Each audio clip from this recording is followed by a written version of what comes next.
नेपाल में केपी शर्मा ओली के नेतृत्व में नई सरकार का गठन हो गया है। सोमवार को ओली ने चौथी बार नेपाल के प्रधानमंत्री पद की शपथ ली है। उनके साथ 22 अन्य मंत्रियों ने पद और गोपनीयता की शपथ ली है।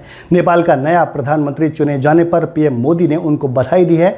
नेपाल में पिछले 16 वर्षों से राजनीतिक उठापटक जारी है। महज 16 वर्षों में ही 14 सरकारों का गठन किया जा चुका है।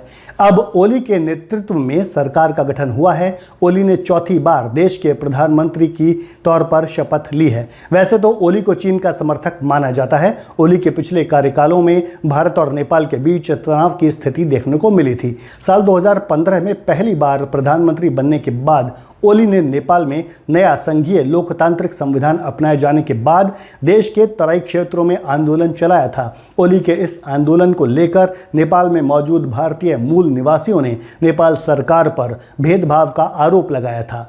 वहीं दूसरी बार सत्ता संभालने के बाद ओली ने भारत नेपाल मैत्रीपूर्ण संबंध बनाए रखने का वादा तो किया था, लेकिन कुछ ही दिनों में खटास सामने आ गई थी जब नेपाल सरकार ने अपना राजनीतिक नक्शा जारी किया था। इस नक्शे में नेपाल ने कई बार भारतीय क्षेत्रों को नेपाल का हिस्सा बताया था। साल 2020 में ओली ने यह कहकर विवाद पैदा कर दिया था कि असली अयोध्या भारत में नहीं बल्कि नेपाल में स्थित है।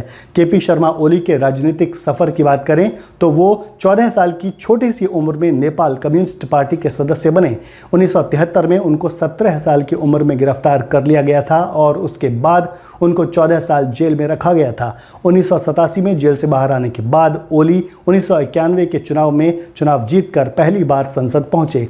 साल 2006 में जीपी कोइराला के नेतृत्व वाली सरकार में ओली उप प्रधानमंत्री बने और फिर 2015 में 11 अक्टूबर को पहली बार नेपाल के प्रधानमंत्री बने।